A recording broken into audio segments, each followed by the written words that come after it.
Hi, it's Jamie, Progressive's Employee of the Month, 2 months in a row. Leave a message at the...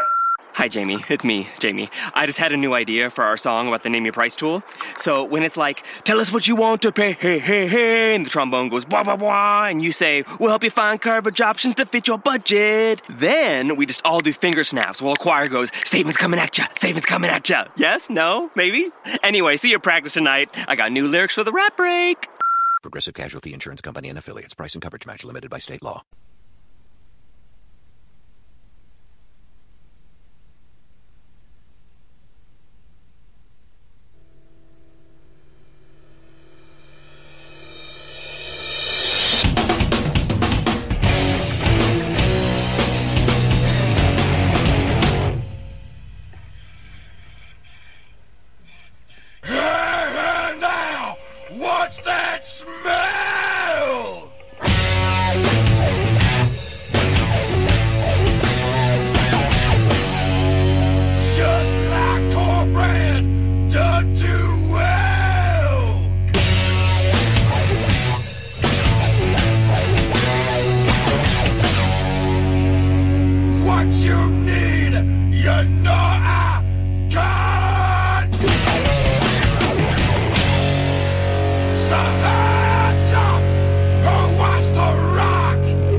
Good evening, Metal Faithful. It is I, the mandated reporter, and frankly I'm mortified, Mr. Mark Radulich, and this is the Metal Hammer of Doom, your weekly track-by-track review of all the latest and greatest heavy metal albums.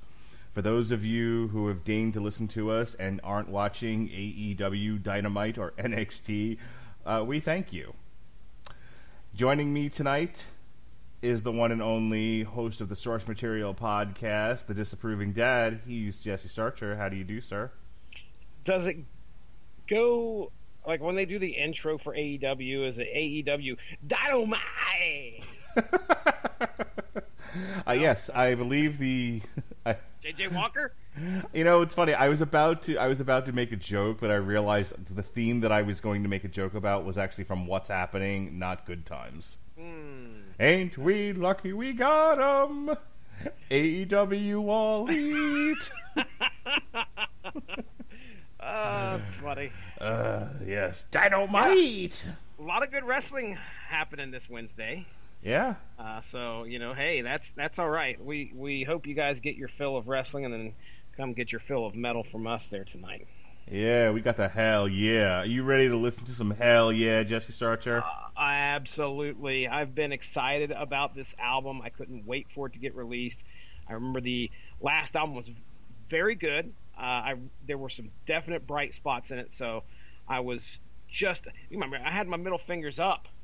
Yes. And I had them, you know. You put your middle fingers up if you got them. And I had them up back then. So now we got our new album from HellYeah dropping on the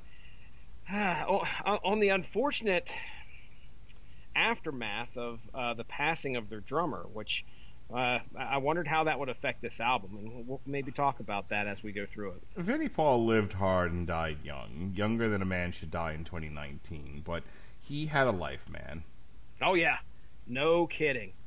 No kidding. Just his time in Pantera alone. And then there was Damage Plan with his late brother, Dimebag. Mm-hmm. And now Welcome Home, which is a sort of super band featuring members of Mudvayne, obviously Vinnie Paul, now Ray Mayorga of Stone Sour.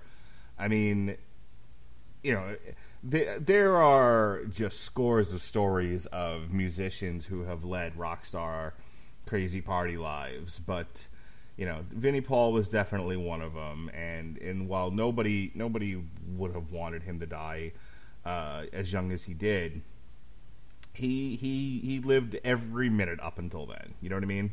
Yeah, and that's great. That's the best kind of life you can live is one that you take joy in living, and I think that's exactly what he did, and he left a legacy, man. I mean, a lot of people are going to miss that guy.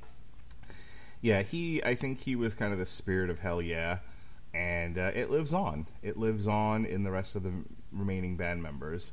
So, with that said, Welcome Home is the 6th studio album by HellYeah. It was released on September 27th, and it was the last studio album to feature the aforementioned Vinnie Paul. He was replaced by Ray Mayorga of Stone Sour on the drums. There were four singles that were released. There was 333 on March 14th, 2019. Welcome Home Sanitarium. No, just Welcome Home. May 17th, 2019.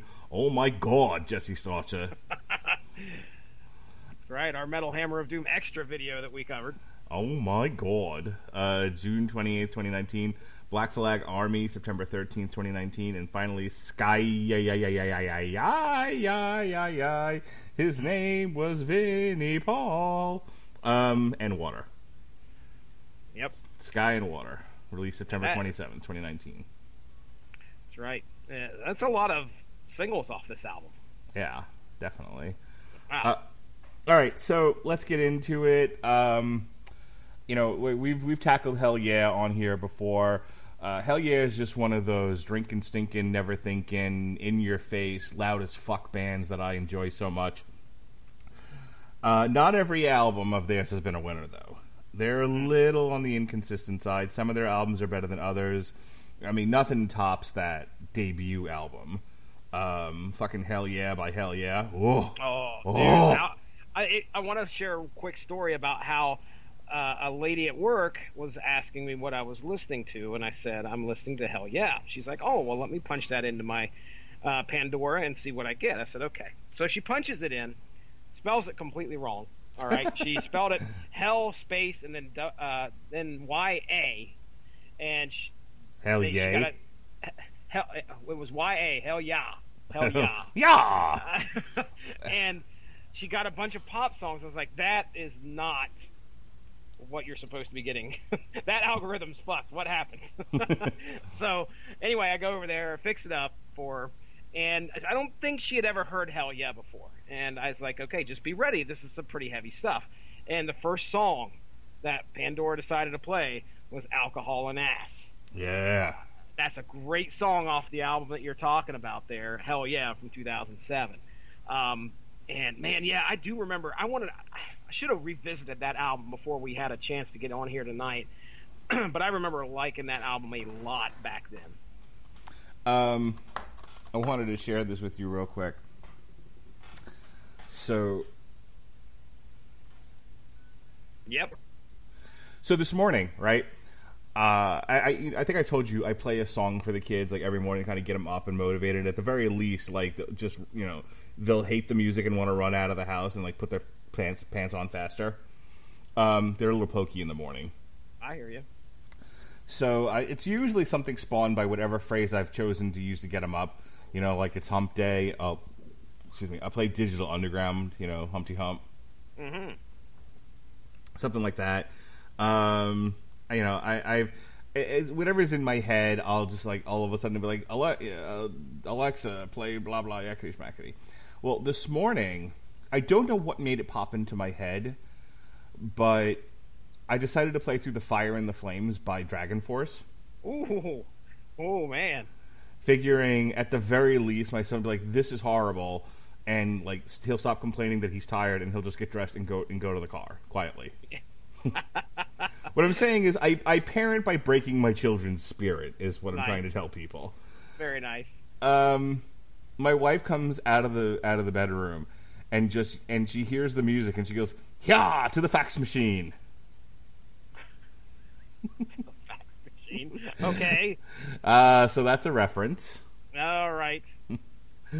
That is a reference to something that one of my friends said when listening to Blind Guardian for the first time. All right. He worked for Caroline Records. He was a salesperson. and he was listening to Blind, and at the time, like, Caroline Records was distributing Blind Guardian through whatever label they were on, and he's listening to it, and, you know, it's just this crazy, like, power metal, and he's just like, every time I listen to Blind Guardian, I just want to ride a horse through the office. I have this. I feel like you've shared this story with me before. Probably, I'm sure you have. It's one of my classics.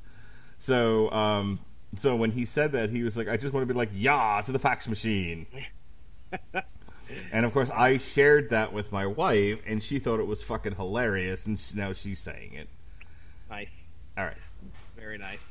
So this first track is called 333. Number 9, number 9, number 9. No, just 333. Here we go.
Oh, that was thrash-tastic, Jesse. Oh, man.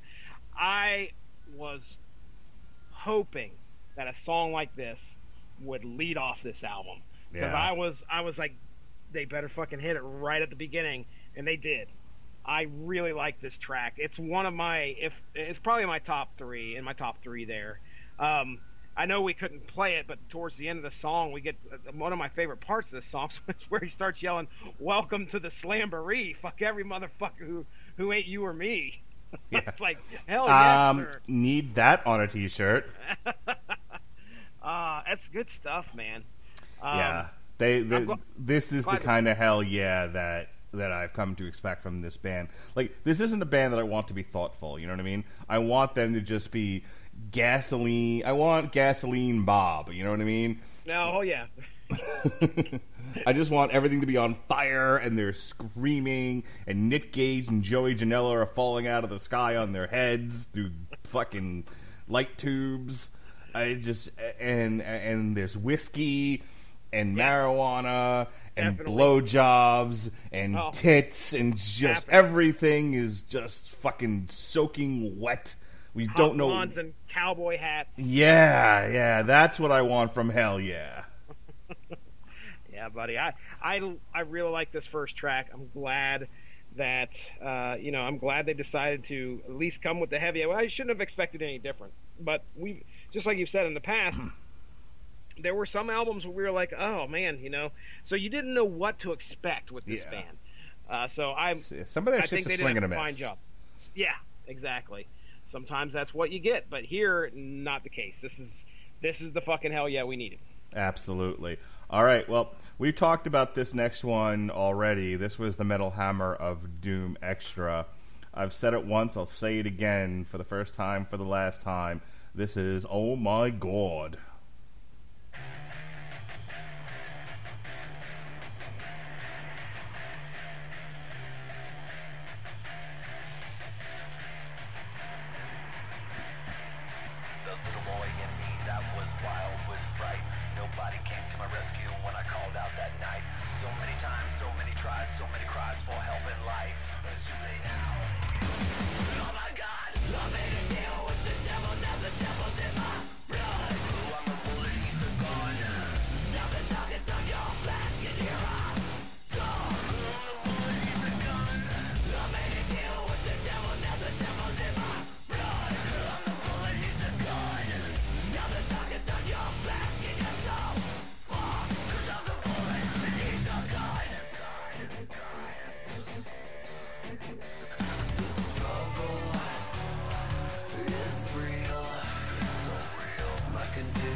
know I'm a bullet. Jesse Starcher's a gun. Taking out some motherfuckers' targets right on your back, bitches. Ah, so good. Yep, they've kept it up. They kept up the pace. We're in song 2. They haven't slowed it down. Great stuff. But I think they did slow it down, and I didn't mind it, though. They changed the tempo briefly. You know, they got kind of soft there right before that second chorus, but then they pick it right back up again. Yeah. It's heavy as shit. They have one of my, I think, most earworm lyrics off this whole album is "My fingers up, fuck the masses." I don't know why, but that continues to go through my head. You're an angsty teenager tonight. I might be. I might very well be. Hell yeah brings that out in the motherfucker. I will say this. I was at work today, and a nurse came over to me to talk to me seriously about a patient that might be in need of mental health counseling and analysis and evaluation. And she's an African-American gal, and you might be saying, why is he choosing to bring up that particular detail? Because I made sure I had to tell her, and I was like, I just need to know, and it's very serious. She's like in the middle of trying to pitch me on this whole seeing this patient deal, because we're working. Which is important, okay. And I'm like, listen, I have something important I need to ask you. I need to tell you this. And she's like, what? It's been a while since she's worked with me, because everybody else would have seen this one fucking coming. But she hasn't dealt with me in a while, so she's taking me dead serious. And I'm like, you just need to know that the Wu-Tang Clan ain't nothing to fuck with. And it took her a minute to process what the hell I just said and what it had to do with the price of tea in China. And she's like, you know, again, African American goes, she's like, you're so stupid. She probably walked away, found somebody else, be like, and tried to pitch them or pitched you to them. Yeah, that's she's probably what was. At that point, she's just like, let me see if somebody else can do this. Do we have any other mental health here in the booking? All right, we need it. But seriously, the Wu-Tang Clan ain't nothing to fuck with. That's anyway, what I've heard. Speaking of angsty metal, or rap as it may be, yeah, man, oh my god, we talked about this in the Metal Hammer of Doom, like, the video's nothing special, but, you know, lyrically, emotionally, this song is aggressive, you know, it's angry, it's got a great beat, you know, it's got enough changes in the tempo and the style of the song to keep it interesting. Very good stuff here from HellYeah. Very solid. Agreed, 100%. All right. This is the title track to this Mother. This is Mother, tell your children not to walk my way. This is Welcome Home.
Welcome home. Mm-hmm. Chad Gray, his vocals are interesting. Sometimes, yeah, I mean, well, let's try a lot of the time. A lot of time he's screaming at you, but he can take it down and sing every once in a while. And I think that's best represented so far on the album in track 3 with Welcome Home. And while this isn't one of my favorite songs off of here, it's still a good one. I have a hard time picking bad songs off this album, so I guess if there's going to be something that's in like the bottom third of this album, I might put Welcome Home down there. Yeah.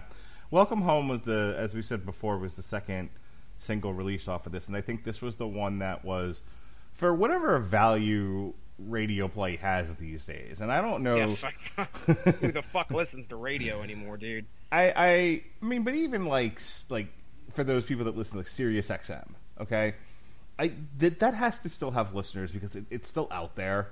They at this point you're either selling and you're making money or you're closing up shop. Like what else would be keeping Sirius XM afloat? I would have to assume people are listening to Liquid Metal, which is their one metal station. Maybe HellYeah also fits into like Ozzy's Boneyard and Octane. I mean, Octane also tends to play a little bit more punk, but I would say HellYeah is one of those bands that that definitely fits into like that hard rock, edgier metal. Like it kind of skirts the line between the two. As far as what they play on those stations. I mean, like, genre-wise, not as much, but, like, Ozzy's Boneyard tends to kind of oscillate between some mainstream metal and hard rock. And then, like, Octane, again, tends to oscillate between, like, punk and hardcore and mainstream metal again. And then Liquid Metal plays everything from, like, Mongolian fucking metal to Judas Priest. Okay. So, Mongolian metal, it's a thing. Look it up. I believe you. So, I feel like, for what it's worth, whether it's terrestrial radio or Sirius XM, Welcome Home was like for all the people who can't take the thrashier stuff, here's our fucking... mainstream. Here's our mainstream single. Here's the single for the broads. Okay, all right. But unlike Volbeat, this, like I say, here's a single for the broads. Oh no, I can see it already.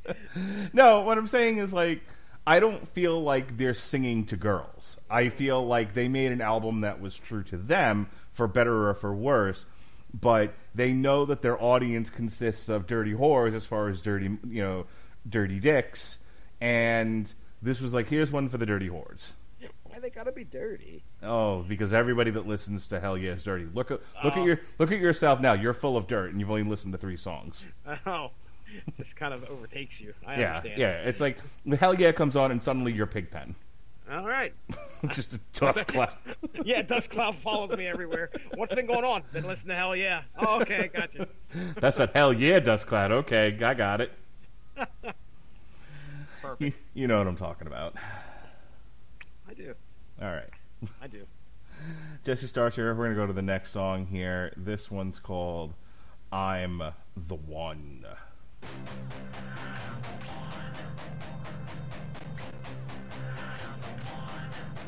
Just a stumbling I fall, with bloody hands and knees I crawl. When there's no one left to fault,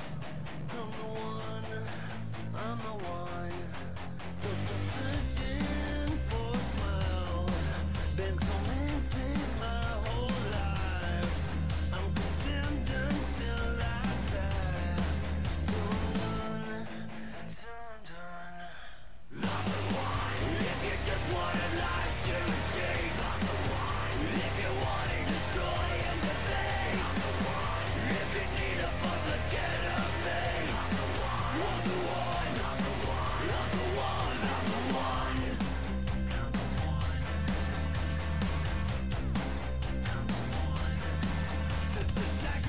All right. So that is a perfectly acceptable rock and roll song. I'll give you that. I can tell you that I've listened to this album probably on the order of like, I don't know, 6 times, 6 or 7 times in the past week. I didn't find a track that I wanted to skip. So, that says a lot for an album. This was, as long as I wasn't looking for balls out, shredding guitar or something like that, this is, like you said, perfectly acceptable. I knew what I was going to get with HellYeah. I knew I was going to get a mix of some very heavy stuff, and then I was also going to get a mix of probably some more hard rock. I I feel that this again falls in that vein of hard rock, and I didn't hate it. I still think that I'm the one was decent enough to listen to and let play. Yep. Yeah. This was. I wouldn't necessarily say it's like a mainstream kind of song, but it's one of those songs that I think is needed in an album to keep something like this from becoming samey. So while it's not like the best song, it's certainly not my favorite. It's not intolerable, and it breaks up the monotony. Agreed. All right, this next one, however, kicks fucking ass. This is another single. This is Black Flag Army.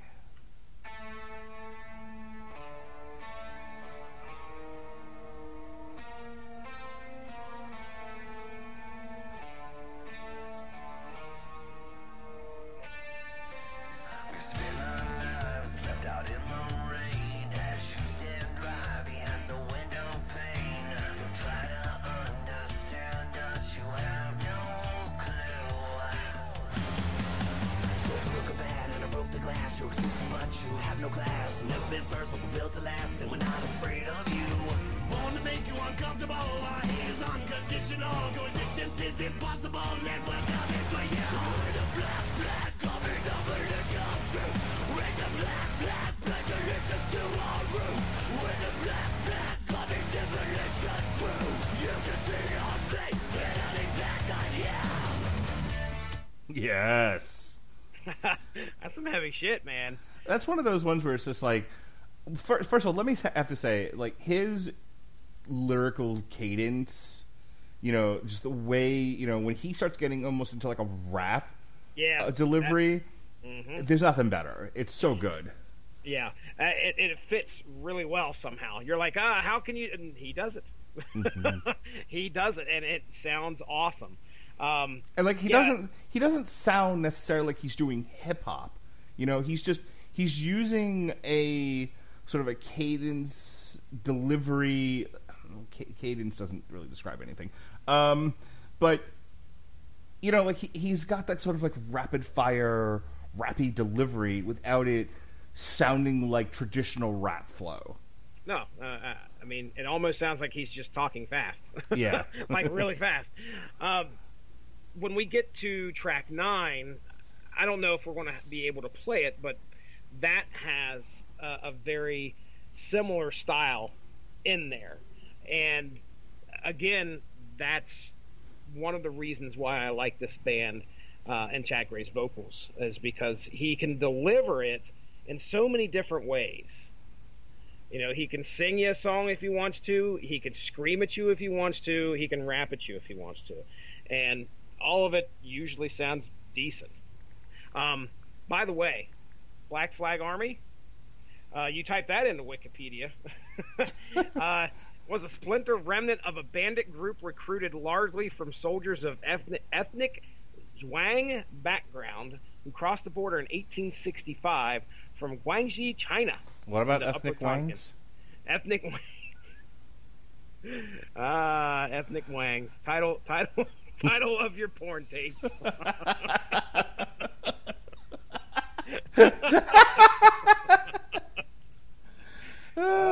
We are very juvenile. Well, I don't mind, sir. Do not mind at all. I don't know. Did you happen to listen to Sean and I do the on trial for the Dark Crystal? No, I haven't yet. All right. So, about midway through the show, I became very obsessed with David Bowie's dick. Oh, no. Now, ask me what the relevance was to David Bowie's dick if we're talking about the Dark Crystal. Yeah, where did that come in? I mean, it's not Labyrinth, sir. Exactly. But I referenced Labyrinth in terms of, like, the 80s just had a slew of children's movies that were questionably for children. Oh. And so between the examples that I cited were some of the classics for me: Rankin and Bass, the Lord of the Ring, the Return of the King movie, The Hobbit, the Last Unicorn, the Raggedy Ann and Andy cartoon movie with the fucking crazy camel and the camel monster and the fucking knight in a garbage can. Have you ever seen it? Nightmare Fuel. Yes, Nightmare Fuel. And I said, but there was nothing scarier in the 80s than David Bowie's dick coming at you on TV. Don't need it. Don't need it, sir. I was comparing a red-eyed skeleton screaming unicorn to David Bowie's dick. What was it that was screamed again? Unicorn! Unicorn! But his girlfriend happened to be in the room at the time. Okay. And she had a comment on David Bowie's dick? Yeah, well, she had a comment on us commenting on David Bowie's dick, which was, we're a bunch of 13-year-olds. Oh, well, I'm glad she caught on. Yeah. Put it on. Welcome to the show. Welcome home, Jet Bear. Lady Jet Bear, whatever the fuck he calls her. Welcome to the show. Put it on a t-shirt, Mindy. We're a bunch of 13-year-olds. Welcome to the show. Ethnic wangs. That's a whole other t-shirt. All right. Ask me about my ethnic wang. All right. When we come back, I want to hear what the Angry Metal Guy thinks and whatever other reviews you think are pertinent to the conversation. In the meantime, we are at Wick's End.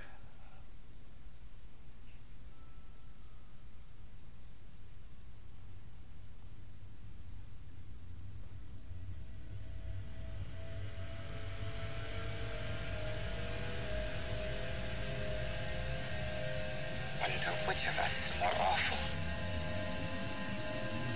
Nothing you can be is more terrible than what I am. Help me.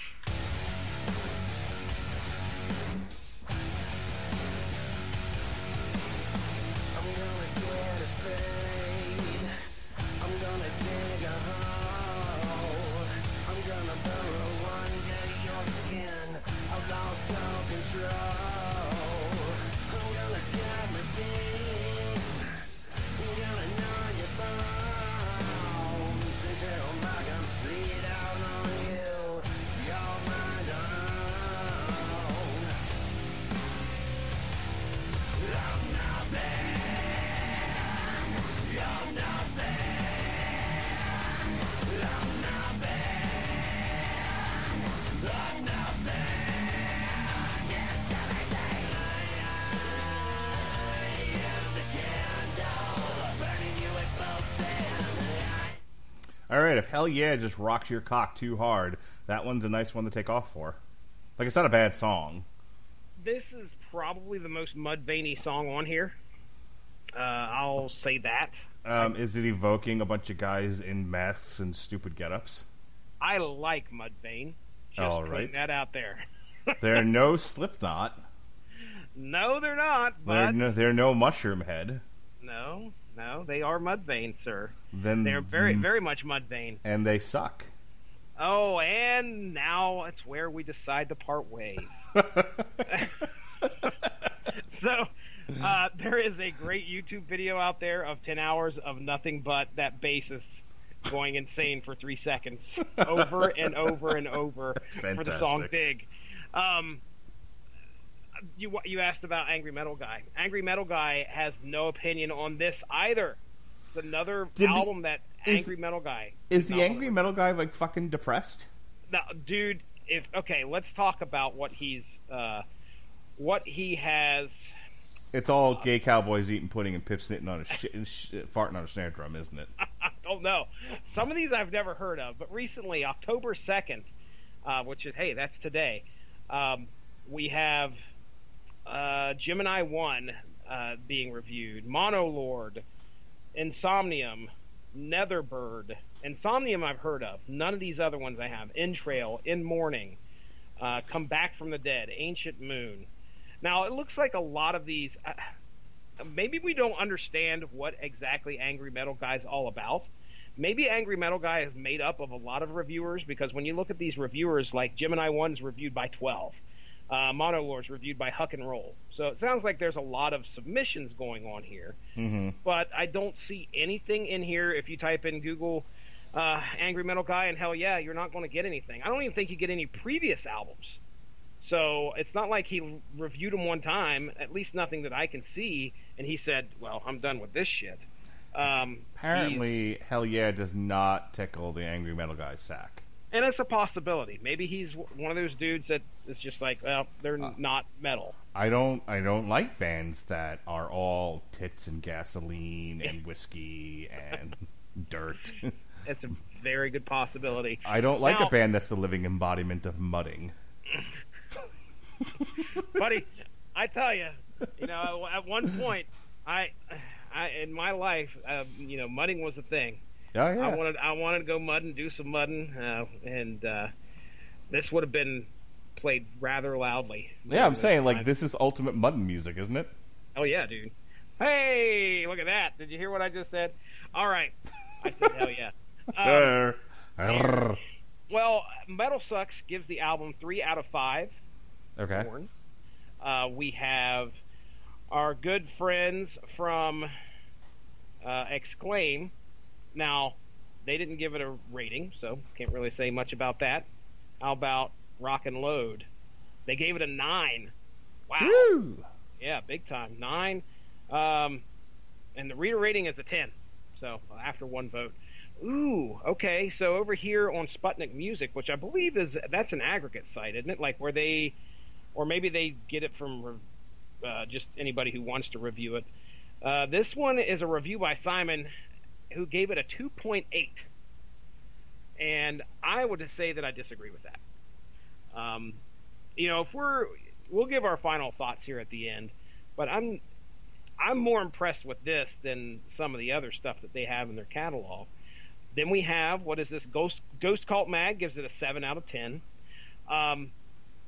We talked about the passing of Vinnie Paul, and he did get to lay down the drum tracks for 9 of these songs. So you'll notice that there's 11 tracks, one of which being the last one is, basically Vinnie Paul saying a few words. But Sky and Water, we'll talk about that one, but that is a tribute to him. So he was obviously gone at that point. There's a lot of people who think that this album is one of the better albums that HellYeah has brought to the table. Oh, for sure. And, absolutely. I mean, we've already said that, but there's plenty of reviews out there that believe the same thing. Mm-hmm. So, that's kind of like the overall consensus, in my opinion. I haven't really seen too many say anything bad about it. No one really has said it's gotten samey, so that kind of supports what we've been saying. So, yeah, I mean, I think reviews across the board are fairly positive. All right, let's move on to our next track here. This is Perfect.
HellYeah has this great ability on this album to make you think oh, it's not a Rocky song.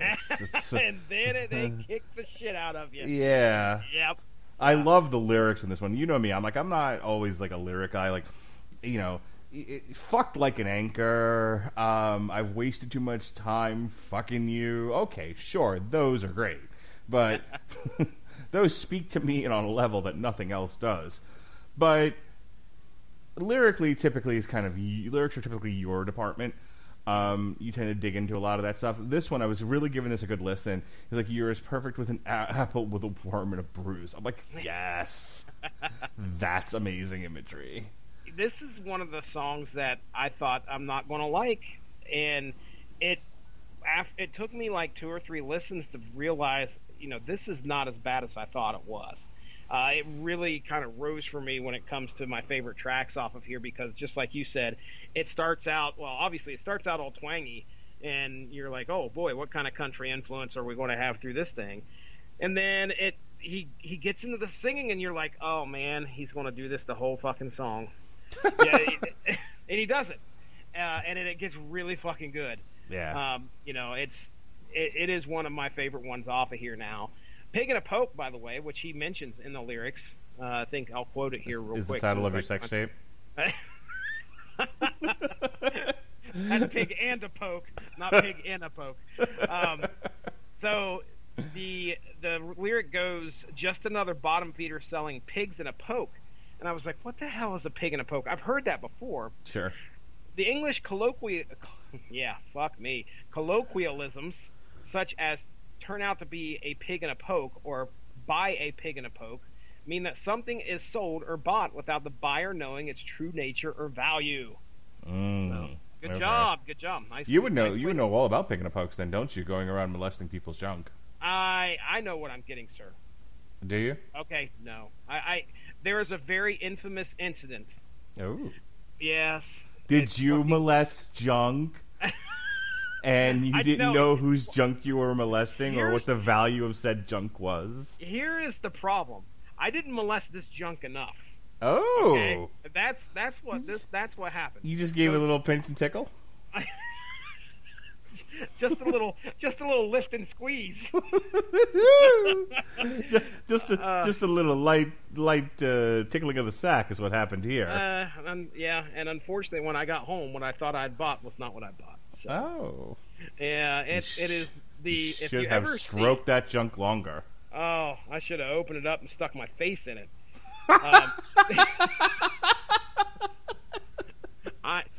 If you ever see some comment about a rice cooker on my Facebook page, that is the specific incident that I am referring to. So okay. I thought I was getting a rice cooker, and let's just say I did not. What'd you get? Well, I looked at the box. The box says rice cooker. It has a big rice cooker on the front of it. Hooray, hurrah, I'm going to get a rice cooker. Looks like a Chinese guy in a hat, right? What's in the box? Not a fucking rice Just going to cooker. no-sell my racist joke, huh? I have to. Okay. So yeah, he's in there. He's like cooking up. I was content for the box just to have a Chinese guy on it. I like that you took the extra mile and was like, no, there's a little Chinese Chinaman in the box. He's actually in there cooking rice as we speak. No, what happened was when I got home. What happened was the little Chinaman was dead. Yeah, motherfuckers. I paid for a Chinaman. Called the auction company. I was furious. It ended up being a 70s crock pot. Like, I'm talking like the yellow beige, nasty. Oh, jeez. Did it come with a collection of fucking like hippies? I've never. Yep, that's exactly what it was. I've never been more disappointed. I mean, somebody reboxed this in this fucking box in order for some stupid dumbass like me to pay. Of course, I only paid probably like $5 for it, if that. But regardless, it was upsetting. So there you go. I got a pig and a poke at an auction one time. And So you totally said crockpot, but I immediately went to, oh gosh, what is that where you like you skewer things and like you cook them? A shish kebab? No. A rotisserie? No. You skewer things and you cook them. Yeah, like fondue. Oh, gotcha. Okay. Yeah, I totally thought, like, you said crockpot, and I immediately went to fondue pot, hence the hippie joke. Ah, that's where the hippie joke comes in. Yeah. Well, I don't know. I'm sure plenty of hippies back in the 70s used crockpots, too. I don't know, reason. Man. I don't know, dude. I don't know. It's totally heavy, dude. Oh, damn it. If you're listening to this review and you're like, I like when they talk about music, but when they go off the beaten track and get like silly stupid, it drives me up the wall. Please at me on Twitter and tell how much you hate us. We're doing this for the people that love our off the beaten path shit. Okay, they just come in for a sprinkling of metal and get to hear our personal stories on the side. That's the audience that we're driving for. Our mildly racist humor. Shut the box! I'm making more rice. Why is even a good Chinese? I was gonna say, why is he fucking Irish, dude? He was an Irish Chinaman. It was the craziest damn thing. Oh my goodness! Could you imagine he would be like other... fucking between the Irish genes and the Chinese genes? He'd be 2 feet tall. Drunk as shit. I cooked the rice in the beer because I'm Irish and Chinese. Get it? I get it. All right. Next track, please. We are retarded. This is Bury You.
All right, that was solid. I don't really have a whole lot to say about it.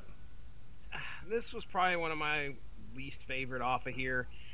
I don't know if it's just because it's track 8, and if they would have set it up there at track 2, it would have been a little bit more, I don't know, unexpected. But it just kind of, it was more meh for me. Like I said, probably one of the least favorite off of here. Not that I hate it, but I think when you get to this part of the album, like for me, like I listened to it while I was driving, and I think after a Wick's end, the rest of the album just kind of became background noise for me. Well, that song I could see. Okay. This next one, however, should never have been background noise ever. This is the next one we're getting into is the best one off this album. All right, well, let's not wait any longer. Let's hear a song about a boy.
Okay, so Bury You was background noise. That was fucking amazing. This is I actually remember that from earlier today. Go ahead. Oh, dude, you put the boy in the box, motherfucker. This is the fucking. I swear, the subject matter has nothing to do with the other, but it could be the fucking sequel to Be Undeniable from Undeniable. You remember that was the one with the middle fingers in the air. I loved Be Undeniable off of that last album. And this one, when I remember this one hitting and I had the chance to actually really give it a good listen, I was like, this is the fucking song for me off this album. I really, really like this one. It's just heavy as shit. It's in your face. And, if you can't go around screaming, you put the boy in the box, motherfucker. I don't know what the problem is. This is the fucking jam. Yeah, that is the jam. That's heavy as shit. That's aggressive. That's hell yeah. Hell yeah. Hell yeah, buddy. Hell yeah. All right, this is the last one. See, we're enjoying an album when I don't all right, fuck it, we're meddling these last 12 songs. I can't take it any longer. No, we got all the way through this. This is the last one. This is the last single. This is Sky and Water.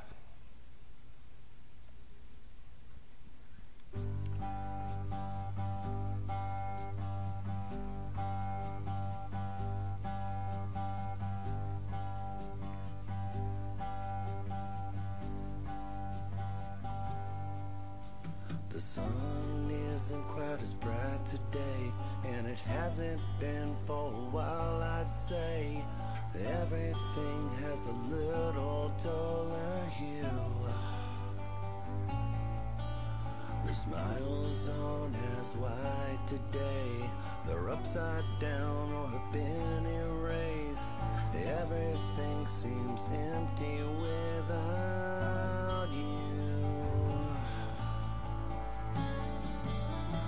Choking back my tears again today. I can hear your voice, I can hear you say, don't sweat the small stuff, yeah, just keep on keeping on.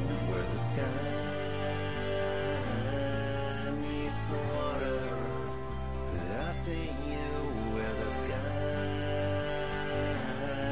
meets the water, where the sky meets the water. All right. Well, with that, I'm gonna give this album a solid A. I really don't have any problems with it.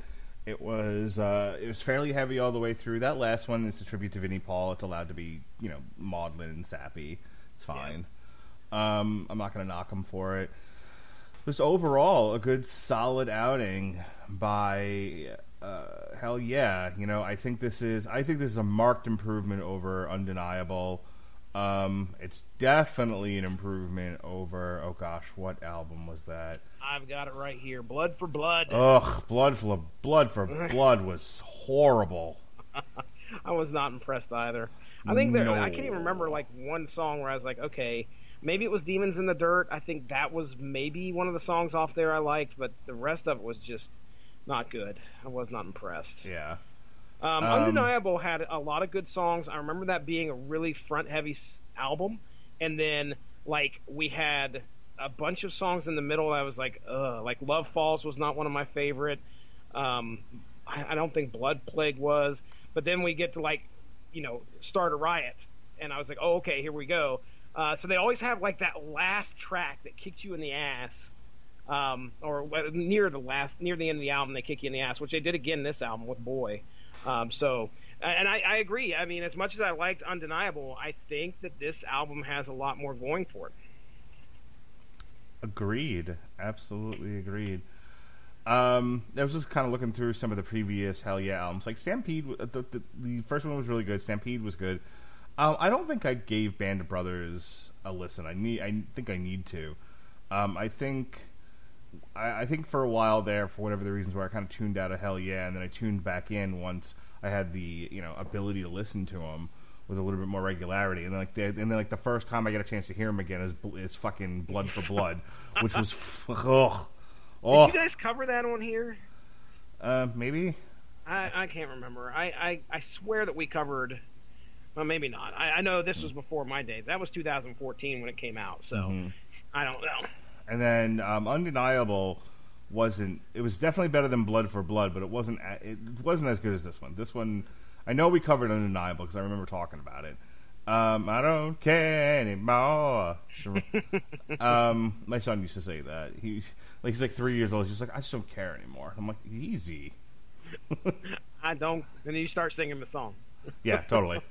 I don't care anymore. Daddy, shut up. Like fucking hates when I sing. Tell him to get used to it. He's just going to have to deal with it. Yep, till I'm dead. I had to. Fucking last 4 years. It's true. Singing all throughout your podcast.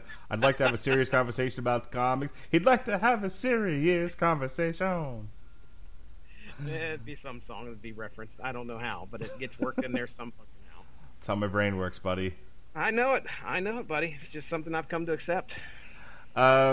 Next week, here in the Metal Hammer of Doom, Steel Panther, Heavy Metal Rules, baby dolls. Oh my god. Oh, man. Fucking know. Oh, if you're like, I like the show, but he's a little juvenile, like, you ain't seen shit yet. Yeah, well, just because Steel Panther is dropping the album automatically rockets it to number 1 on the list, probably. Yeah, it was number 1 before I heard it. That's great. The only thing that's gonna surpass Steel Panther is if Body Count drops an album before the end of the year. Get on it, Ice-T. Make it happen. What does that say about me? That, like, as far as I'm concerned, the two best bands in the world are Steel Panther and Body Count. A lot. Nothing good.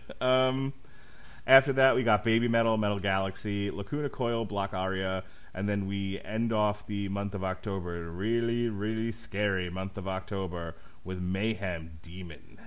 Ooh, scary. And then Jesse and I will also be doing a TV party for Lords of Chaos, the movie about the band Mayhem. Yeah, I'm always ready to learn a little bit about some metal bands, so that'll be a fun one. Yep.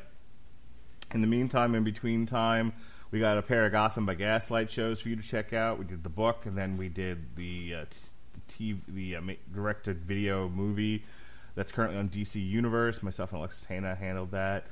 Tomorrow, I will be joined by Kelly, Donna, Brenda, the whole gang. It's gonna be fun. Emily Valentine. We're all gonna be there, and we're gonna review BH 90210. Jesse Starcher, I hear you're gonna re-release the Killing Joke episode, this time with less wedding announcements. Yeah,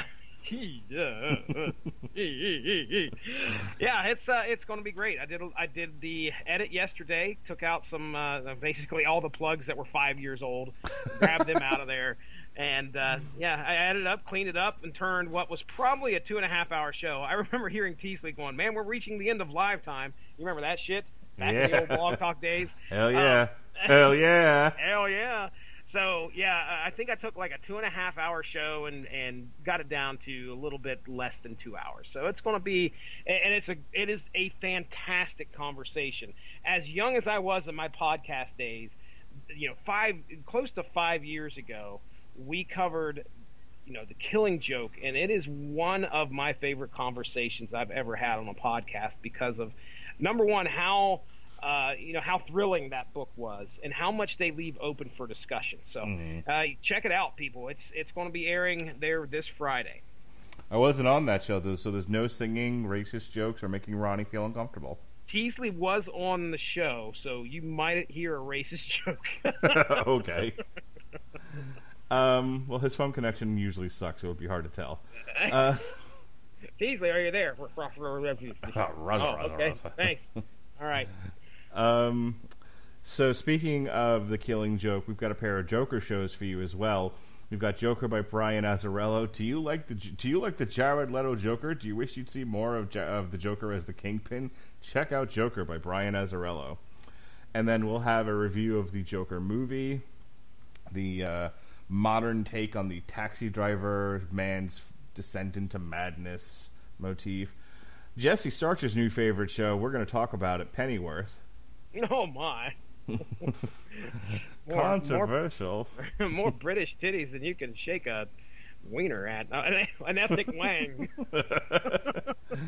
Actually, there hasn't been a whole lot of titties in that so far. So I've only seen it once, but I'm only on, I think, the second or third episode. There are titties hither and thither in Pennyworth. Just you wait. Hitter and titter. And then myself and Victor Cicado will be doing live coverage, in theory, for Alexander Usyk versus the debuting boxing Tyrone Spong, a man who came from the world of kickboxing and then the World Series of Fighting, which was an MMA group on NBC Sports. Well, he's going to be showing up on DAZN. It rhymes with calzone. I'd probably eat one of those while watching it. Indeed. You ain't watching no boxing. Come on now. Okay. You should, though. You definitely should. If you're going to watch boxing, this is the one to watch. Oh, okay. All right. I'll remember that when I'm not watching it. All right. Bastard. Take that and fuck you and your mother. Take that and fuck yourself up the ass. All right. Speaking of which, what are your plugs, sir? The only thing I'll throw a plug out there for is the most recent issue. No, that'd be an episode of Unspoken Issues dropped this morning. It's fucking 30 minutes, dude. What did you guys be like? And Warlock dies. Plugs. It is only 30 minutes. We edited it down a little bit, but yeah, it's easily consumable is what we call it here in the podcast game. Easily consumable. 30 minutes of us talking about New Mutants number 95. Not only did you get to hear about how Warlock died, but you also get to hear how Chris Armstrong got blocked by Rob Liefeld. That was a fun story. Well, now I can't wait to listen. Don't get too excited because it's nothing to do with comics. It was about basketball of all things. So that's even better. But I have like 9 hours of a Jim Cornette AEW deep dive to get through, so I'll get there eventually. Ooh, well, yeah. You should see my backlog of fucking Radulich and broadcasting shows that I have wanted to listen to. I've got shit dating back to last year when you guys were covering Venom and shit like that. So and we haven't stopped. Yeah, trust me. I know. But yeah, hey, check that out. Unspoken Issues 5 should drop in a couple weeks, where we will be discussing Wildcats number 4, which was that was a fun little jaunt back into the 90s. If you like 90s comics, we do this show for the UnspokenDecade.com. You go check them out, hop on their Facebook. You can tell us which comic we're going to be covering next. And from what I understand, the next poll that's going to be coming up will be a Halloween-themed poll for between 2 issues. So we're kind of, I have no idea which one Chris are going to land on, but keep an eye out for it and make a decision for us to tell us which one we should talk about. Other than that, interesting to see like what you haven't covered on source material that you guys could talk about in terms of like Halloween comics, because we've done quite a few. Dude, there are, well, when it comes, we say Halloween, but I mean it's just Lord Pumpkin from the Ultraverse. You have no idea, but I know if Gavin Napier ever listened to the Metal Hammer of Doom, he knows exactly what I'm talking about right now. He ain't listening to no Metal Hammer. He's not. He is not listening. I'll jump into the fucking chat and just yell Lord Pumpkin and watch him go off for an hour. Please do. And then, but yeah, we're landing on some spooky subjects, so let's keep an eye out there. But other than that, I think that's it. I'm ready to get on out of here, Mark. It's been a fun time talking some HellYeah. Can't wait till next week. We're going to be talking some Steel Panther. Oh my goodness! If you haven't heard Juvenile yet, just wait until we talk about Gods and Pussy. You're always gonna be a hoe. It'll be fun. Be well, be safe, and behave.